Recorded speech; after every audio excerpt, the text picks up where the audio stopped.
Um, Welcome to the second session of this month's masterclass. Our main topic for this month is the psychology of clutter.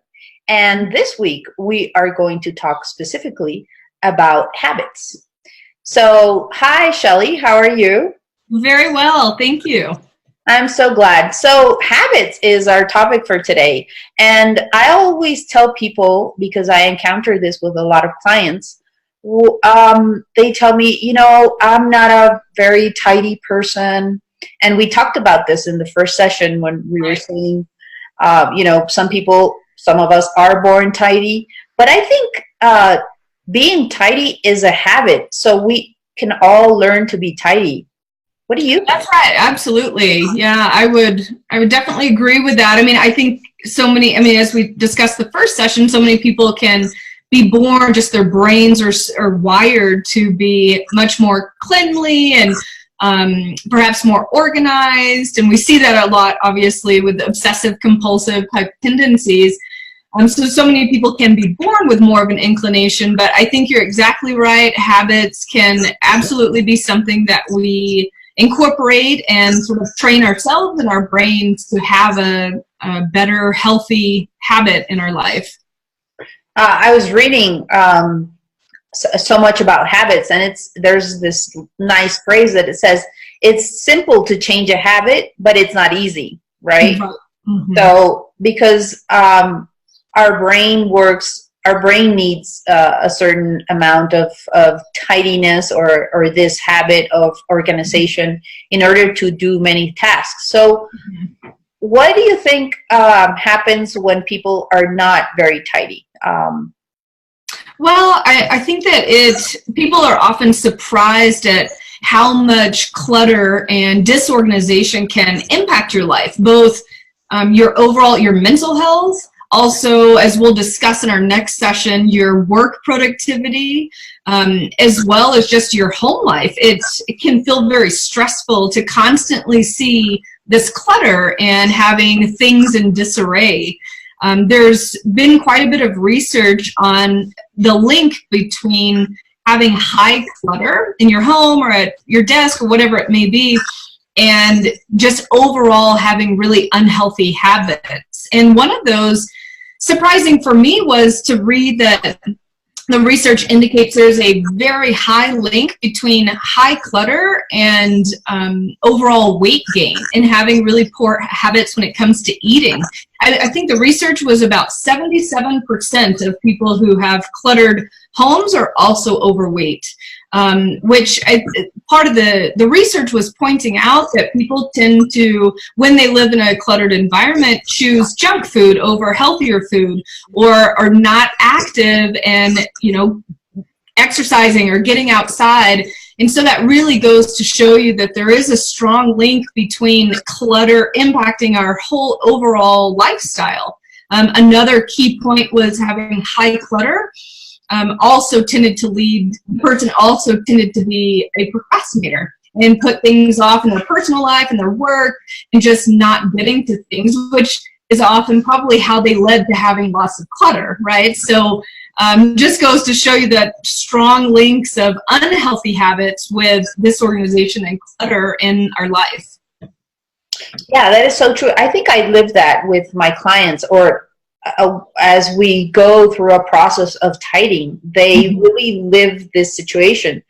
Some people, as you say, have unhealthy eating habits, and then we do this decluttering process, then they become like healthy, or they see that what they've been doing, these unhealthy habits they have put in place, and then with this whole organizing or tidying process, they're able to look and see like new habits. Normally, I find when we go into the kitchen, which is a place that, most of my clients always work on the kitchen for some reason.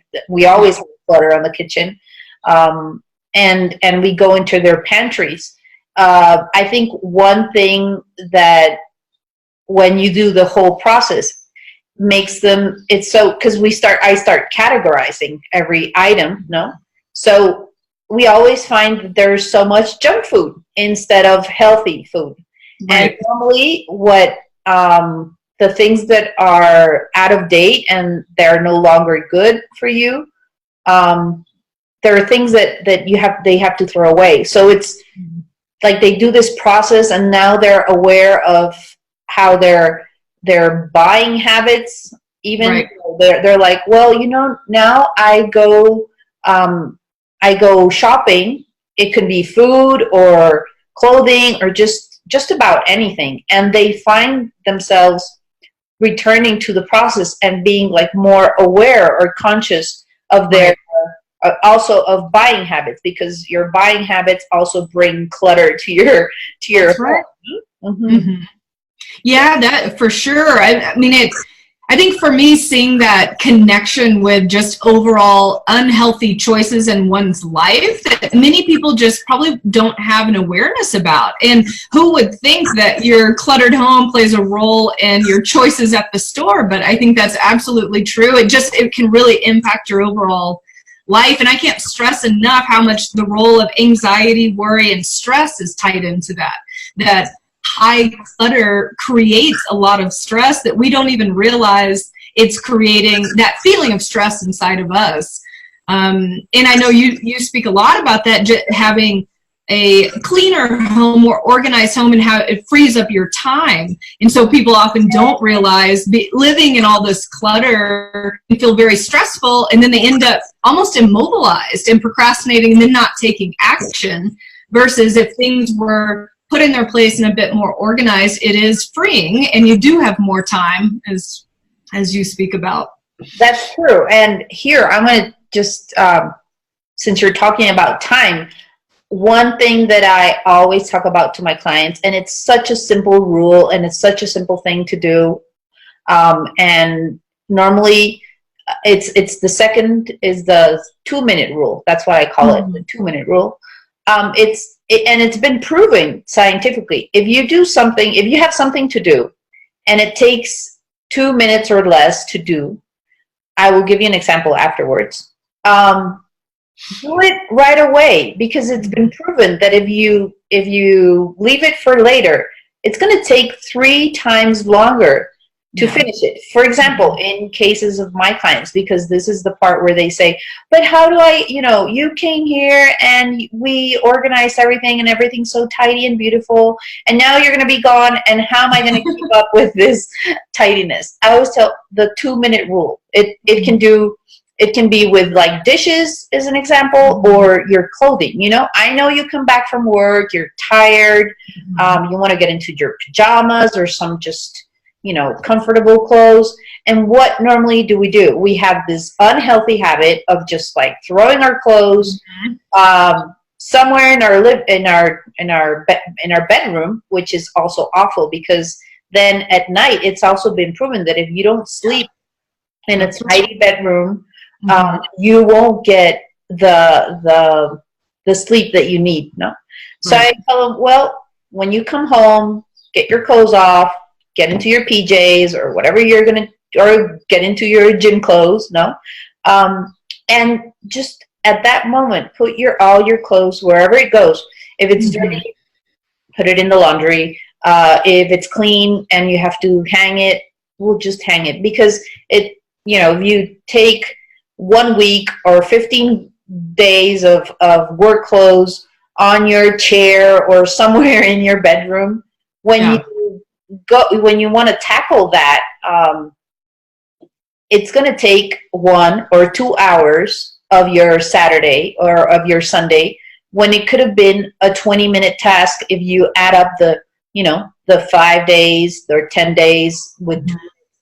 It won't take, the same thing happens with dishes. No, we should like wash it right away, because then we have this huge pile of dishes, and it takes forever to get all those dishes clean. So right. And that's really where that link with procrastination comes from too, right? Because you just put it off once, just delay it once, which delaying isn't too bad, except what usually happens is it just snowballs, right? Just like you're saying, you put one dish in the sink because you don't have time, and then that becomes the next one, and then it's a huge pile of dishes that you've procrastinated. And yeah, an overall lifestyle piece there. So, we've been talking about, all these unhealthy habits that we have, but how do we manage to go into the healthy ones? Yeah, that's key, right? That's a great question. Well, I think it really incorporates several components here. And first, I'll start by talking about the biggest thing I really think is a mindset shift into thinking about your whole life as being a healthier life. You're wanting to lead a healthier lifestyle. Because if people just pick out like just little goals here and there that they want to do, although I think that can be beneficial, just having an overall shift of what we like to call like living with intention, right? That the things that you're doing in your day-to-day are purposeful and meaningful and healthy for you. So it's not just, I'm going to live a really unhealthy life, but every Wednesday I'll go to the gym. I think that's a great place to start. But you really want to look at how do you increase the healthiness in your overall life and really make positive intentions for yourself and your life. And then that also incorporates the motivation. And I know we talked about that last time too, but that intrinsic and extrinsic motivation, the internal and external. I think it's really important. Both are really important, but especially having that internalized motivation to have healthier habits in your life means you're going to make that mindset change and then live a healthier life, if that makes sense. Mm-hmm.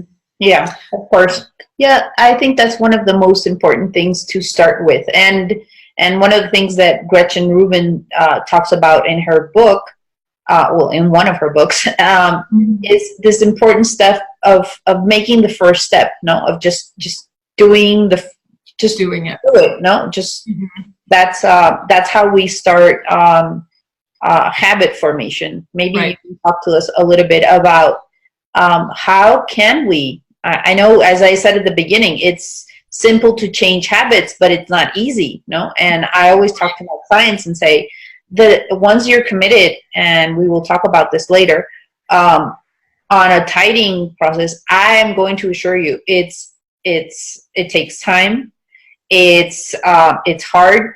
It's physically exhausting, mentally, as we talked in our first session. Why it is so exhausting, why people end up after a 5, 6, or even 8-hour session after tidying. They might not have done any physical work, but then they do all the decision making. And me as a tidying consultant, I would be doing the physical part.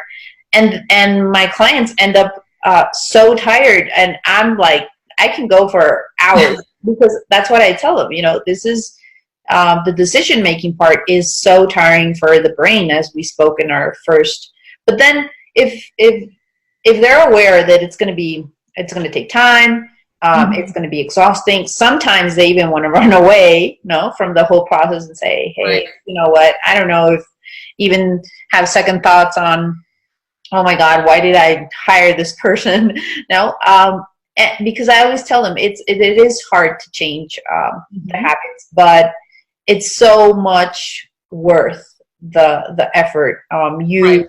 Once we live the whole process, my clients really have very positive feedback on how their lives have been changed, how their habits have been changed, how, as you say, how just the way of thinking has changed, how they value more things, different things that they see in their lives. Yesterday I was talking to a client and she was like, I used to get mad about like every little thing that happens on our everyday lives that are going to continue happening, but she's like, after this process, I feel so calm. I don't get upset about everything. I just see things so different. And that just makes you a happier person, doesn't it?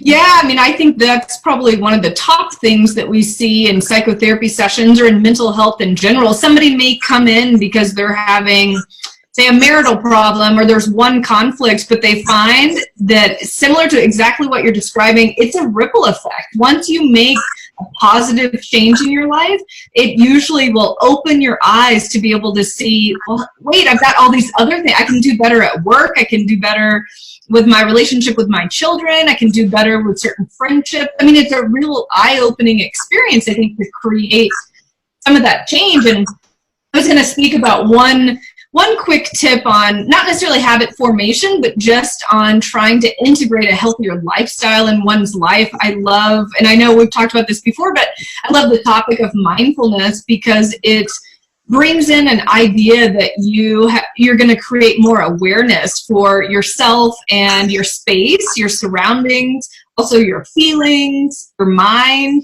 And it really does take 5 minutes each day to kind of sit and just be present with yourself, whether you do that in the morning before you start your day, or you do it at the end of the day to kind of recap, but to sit and be present and really with how you're feeling and your surroundings. And it has such a calming effect that, again, having clutter and high disorganization with high stress, I think anything we can plug in that's calming can be so beneficial for us. But I just wanted to stick to bringing up the mindfulness again, because I think that is really a key aspect to help us to incorporate healthy habits. And I know we discussed this last time too, but also your space, or like being in nature or being in a very peaceful environment can also really help to have a ripple effect of wanting a healthier lifestyle and healthier space overall.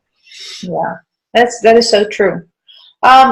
So when we talk about habits, I think there's something very important that I would just love for you to help us clear, because sometimes people use the sort of like the same concept, but I think it's just so totally different between acquiring habits and setting goals. Right.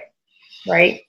Yeah, I mean, I think it's so common that it's used interchangeably, and in some ways it's extremely similar. But because I think for forming a habit, you really need to set a goal. So they do piggyback each other quite a bit. But one of the biggest differences is simply a goal is something that you're setting, that you're wanting to do each day or each week, versus a habit is an automatic response. So it's something that we do naturally without any thought. So a habit, maybe I just brushed my hair back behind my face. I didn't think about, I need to move my hair. It's absolutely a habit of, when my hair is bothering me, I'm going to move it. So that tells you the big difference in your brain between a goal, having to actually have awareness to think about it, versus a habit where it comes completely natural for you. And I do think for people who are not well organized or live in cluttered environments, it can be overwhelming to think, how do you get a nice, clean, organized space that comes naturally? And that is, just as you're speaking about with your clients, that is an overwhelming thought for many. But what we see with habit formation is it really does take setting that goal and doing it and following through, as you've discussed, and just starting, but then having a constant repetition. So if that means organizing, and the example you had earlier was like when you get home from work and what do you do with your clothes? And that means every single day doing it the same way. Put your clothes away immediately.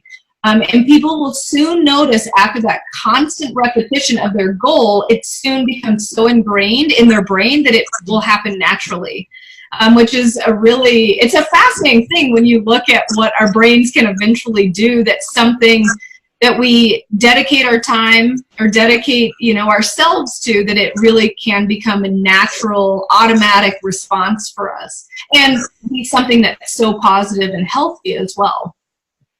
Yeah, that is totally true. That is why I tell my clients, you can't really, a lot of people try to tidy their spaces so many times and they fail because they don't have a methodology. They're not really sure on how to do it. Here comes the methodology. But then sometimes people think that it takes so much less time than it really does, because it is a lot of work if you want to do a conscious, tidying process. And I think this is why it sometimes when you just you've tried many ways and you've failed in your tidying process, it would be good and a good idea to get some help. No, it sort of happens the same when you go to the gym. No, you will get results when you have a personal coach. Then if you just go to the gym and you think that doing a certain, I don't know, getting on the treadmill and then maybe getting on the bike and maybe then going and lifting some weights, and then you just feel frustrated because you see that after 4 weeks of waking up and getting your stuff and getting to the gym, you actually don't have results. So this is, I always tell my clients, and it's pretty fascinating when the difference when people are like totally into the process, and when they're just sort of like not sure if they want to start or not. At the end, when they start seeing the results, as anyone, when we go to the gym and we start losing weight and we put all the, all the clothes on and it starts looking the way we always dreamed, that's, the motivation. And it happens the same when we're working with our spaces. At the beginning, as I said, some clients are like, does this really work? Is this really worth it? Is this, I could do it on my own. But then they find that it's not as easy as it seems. Right. But and two, like you're mentioning, not only implementing a change in something new, carrying it out, and then sustaining, maintaining that change, I think is incredibly difficult. I feel like a similar concept is with mental health. I mean, many people think, I'm not going to go to somebody to discuss my problems. I can do this on my own. And I usually give the exact example that you did of a personal trainer at the gym of yes, you can go to the gym and walk around and lift weights or do, and that's better than nothing. But to have somebody really help guide you in a way that to really make goals for your life, and help you through a process is much more effective than you just aimlessly wondering. And I could absolutely see that with clutter and organization. I mean, I've worked with many clients who I've also recommended, okay, let's also bring in a professional organizer, somebody to help in this process because they were really overwhelmed. And they're coming to my office and talking to me about it, but they're not taking any steps at home. And so I think having somebody to be able to assist in some of that and see some of those results has been hugely effective. But in going back to the motivation, I think so many people have to find that motivation both internally and externally in their environments to really see how important then creating that healthy habit and sticking with it is. Also, again, as we'll discuss next time, their work can be impacted. So once you see how tidying your workspace and having higher production goes hand in hand, and another personal one that's really common is also your relationships. And I know we discussed that a little bit last time, but having interpersonal arguments or not being able to carry something out at home, which is impacting your marriage. If you've got two people with very different tidying habits, that can create a lot of conflict at home. So having somebody be able to come in and help people work through that process, that can be a huge motivator, just having a happier relationship. Because that can create, if somebody is constantly arguing with a spouse at home, that obviously creates a lot of burden and a lot of stress and unhappiness overall. Yeah, in terms of relationship, what I have experienced with my clients, normally either both in the relationship are tidy or both are not, or one is and the other one isn't. So that's when most of the problems come. Or the one that calls me first, they also want well, can you help my husband or can you help my wife? Right. I've had both ways. I can't say. One time I was asked, are women or men tidier? And I'm like, well, I can only talk from my experience, and in my experience, I can't really say one gender or the other one is tidier because I've just found both situations. But the funny thing here, when one of the also the benefits of this process when you do it, what I've found is that when I always tell my clients, you know, if I'm in the process with you, I'm only going to do it with you. You know, we can't touch other people's objects. We won't declutter their areas, even when it comes to their children. You know? Because this is a very personal process.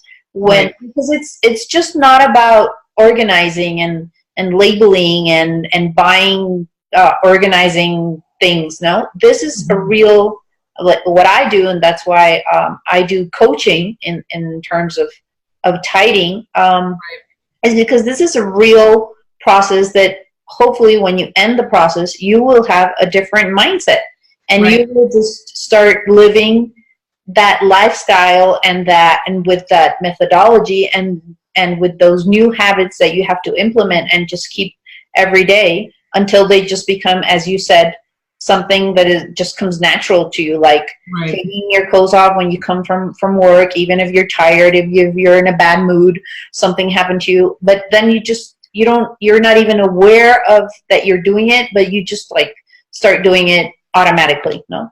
But yeah, in terms of relationships, and what I've found is when one spouse does it, then it's sort of like helps, because the other one is like, I see any changes in you, and you know, like you might lose weight, you start having more time because, you know, chores are divided, and you see the other person having like more fun, or they're just happier, they just feel different. And so I get called back by the other one, saying, I want to do the process because I see how all of this has changed. And in the relationship, everything is so much different. And then with children too, I think this is very important to mention, especially with, I get a lot of this from moms with small kids. Don't worry. They will grow, number one. Right. They will pass, but it's also part of their, when they're little, they want to play, they have toys, maybe not have as many toys. I was reading, there's a study that says that children tend to have more than 247 toys, and they actually really play with 12. So there's, it's not the children's fault, it's us as parents, we buy so much stuff for them that they really need or really play with. Something that I did when my kids were small, I would hide, in the closet, a lot of the toys for months, and then I would, and then I would change, like I would hide other toys and bring the other ones down. And for them, it was like they had new toys. Like they totally forgot that those toys existed. And there's even an economic good thing there. But I think also this thing about habits, it like the rest of your family starts seeing the benefits, and so everybody wants to come along. But at the beginning, when you're doing the process, I think the best thing is just let go. Everyone will come into the process at some point. And for small kids, don't worry, they'll just grow. Don't, I always say, don't, the relationship with our children is so important, especially when they're little. So don't waste that time. They grow so fast. Don't waste that time, like fighting and your toys and implement a methodology and implement areas in your house where toys can be and where toys can be used and just spread around, so that you don't have this other thing, bad in your relationship with your spouse or with your kid or, just. That's right. Yeah, if I can add a couple of tidbits on that. I love that you're bringing this up because there's also been some research lately just that we're seeing with having so much available for our children, not only toys, but technology, that kids are getting accustomed to having stuff almost like an instant gratification, like immediately they're constantly entertained. but actually for the brain, it's extremely helpful that a child get bored and not have anything and can use their imagination and that brain process of coming up with something entertaining and fun that's, I mean, I remember playing outdoors with dirt and sticks, and you sort of had to create something in your mind that was fun versus having 200 toys that you can't possibly play with. So I do think that's a great suggestion, and it can get really overwhelming with, we have access to so many things now, and everybody wants to do what's best for their children, and that may mean giving them a lot of stuff, but sometimes putting some limits there and not allowing them to have as much can also have a good effect. And then in the relationship, I love that you brought up the ripple effect that can happen, almost like a positive influence when one spouse is making changes, or one person in your family, say they're tidying and organizing their space, and then other people all of a sudden become very interested in that. You see this, I mean, this is one of the biggest advantages to couples therapy, is that I can't always get two people to change at once. So I really have to focus my energy on, okay, this person is ready and they're willing and able to make some changes in their life. So let me focus on them and have them focus on themselves. Mm-hmm. And by doing that, usually the other partner falls into place. The other partner sees, oh, hey, you're having healthy habits in your life, you're speaking to me in a calmer manner, or you're doing these great things, and then they will start making changes also. But really, it does come down, again, to us having that motivation and really wanting to incorporate healthy habits and a better mindset in our life, and then that can have a ripple effect to, just as you're saying, our spouses, our children, and just our families in general, which is a really cool thing to see. Yeah, well, wow, this has been, I mean, we could just keep on talking about this because it's such a great topic, and it gives so much space for talking about so many things. There are so many good habits that, just listen to all these people that do wellness or coaching or healthy habits, or there's just so much, so many books about good habits or how you can get them. So, well, go out there, get a book, read it, everything helps you. That's right. Yeah.